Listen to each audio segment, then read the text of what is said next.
Jika kamu melakukan pembukaan perlintasan tanpa izin, itu kamu membahayakan orang dan harus bertanggung jawab secara hukum.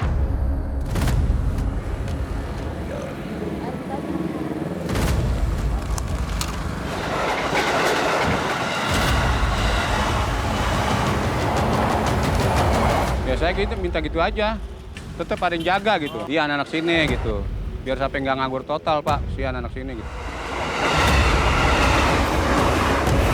Perlintasan yang ada di belakang saya ini statusnya adalah ilegal karena tidak memenuhi safety assessment. Namun masalahnya dari banyak warga lokal yang berjaga di sini, mereka bahkan menjadikan ini sebagai mata pencaharian mereka.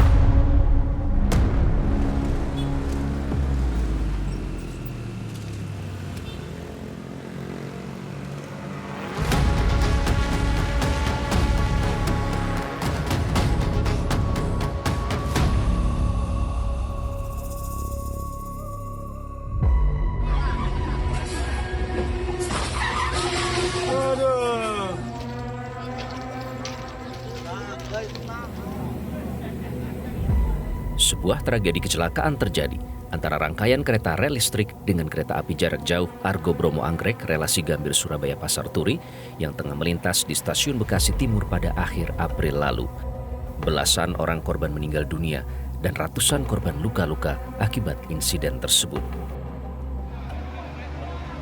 Dalam rapat kerja bersama Komisi 5 DPR RI, Komite Nasional Keselamatan Transportasi atau KNKT mengungkap, malam itu terdapat 2 kecelakaan kereta di waktu yang berdekatan.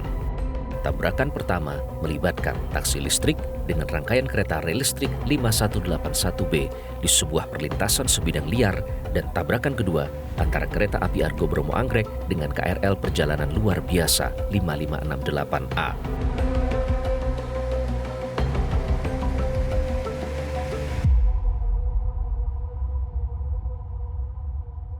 Selain persoalan teknis taksi listrik, KNKT juga mengungkap adanya masalah pada sinyal tambahan di lokasi kecelakaan. Ditambah kondisi wilayah saat malam hari yang dipenuhi oleh sumber cahaya lain dari keberadaan pasar dan tempat tinggal warga di sekitar rel. Sinyal bantu tadi yang terdistraksi dengan lampu-lampu sekitarnya. Kalau masinis bisa melihat sinyal bantu dengan baik, itu juga jaraknya sekitar dari tabrakan itu dengan penampakan 200 meter di muka sinyal bantu, itu juga bisa membantu menghindari kecelakaan tersebut. Tapi karena ada distraction, maka si masinis dan asisten masinis tidak bisa melihat. Dan artinya di sini ada gangguan di sinyal UB tadi, Pak.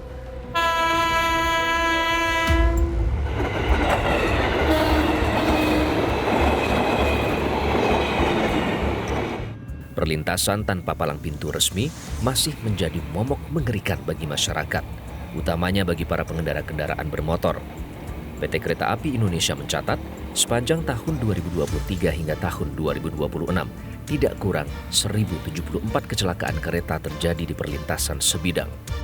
Celakanya, 80% kecelakaan disebabkan karena perlintasan sebidang tidak terjaga. Ironisnya, dari total jumlah 3.674 perlintasan sebidang saat ini, hampir separuhnya tidak terjaga.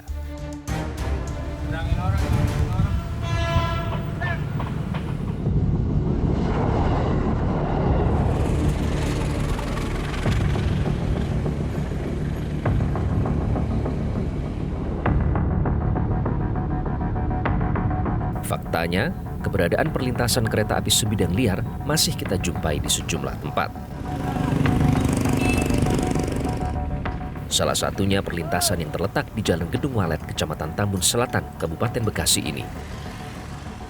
Dibuka sekitar tahun 1990, operasional perlintasan dikendalikan secara swadaya oleh masyarakat sekitar hingga saat ini. Dari 97 dulu belum ada palang pintu, Pak. Tuh, tahun berapa lagi tuh baru ada palang pintu. Palang pintunya kondisinya bagaimana, Pak? Masih tangan aja. Itu palang pintu yang bikin siapa, Pak? Dulu dari desa Mekarsari, Pak. Dari apa itu bikinnya, Pak? Pipa, Pak. Besi. Pipa. Besi. Tidak heran sudah puluhan tahun berjaga, Relawan palang pintu ini belum pernah sekalipun dibekali pelatihan prosedur keselamatan dan keamanan di perlintasan. Buka tutup palang pintu hanya mengikuti perubahan sinyal lampu pada saat kereta akan lewat.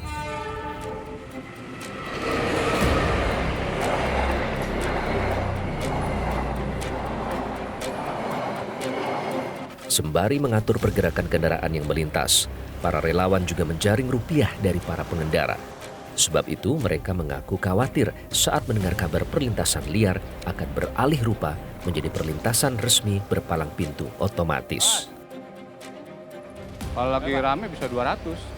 200.000. Iya, bagi 3 tuh. Sama kenek yang nutupin. Terus kalau nanti seandainya sudah dipasang palang pintu otomatis bagaimana, Pak? Ya saya gitu minta gitu aja. Tetap ada yang jaga gitu. Biar sampai nggak nganggur total, Pak. Si anak sini gitu. Biar kata kita nggak ada gajinya ya tetap ada yang kosong nih. Tetap dijagain sama yang lain gitu. Harus isi terus. Tengah malam hujan besar. Tengah malam, lah tetap dijagain, Pak. Biar ada hujan angin juga.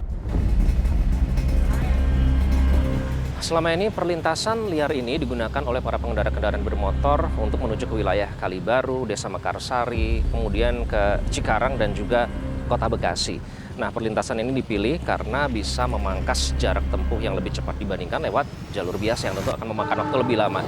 Nah, terutama pada saat masa berangkat ataupun pulang kantor, dan kondisi ini memaksa para relawan penjaga perlintasan di sini ini untuk bergerak cepat, fokus dalam mengatur arus kendaraan yang melintas sambil mengawasi kereta yang akan melintas.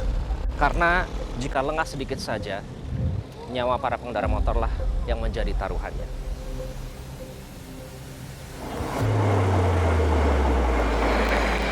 Nore, komuter lain, Saunggali, Mata Remaja, komuter lain paling banyak. Dalam dokumen perjalanan kereta yang diterima oleh relawan pada tahun 2025 silam, ada lebih dari 300 perjalanan kereta yang melintas di perlintasan ini setiap harinya.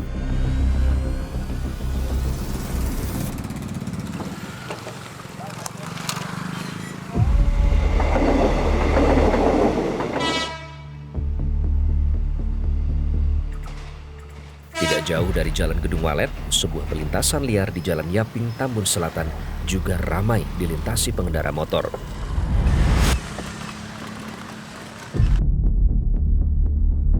Perlintasan dengan lebar palang sekitar 2 meter ini setiap hari menjadi alternatif pilihan pengendara yang ingin menuju kawasan Cikarang, Kota Bekasi, atau sebaliknya.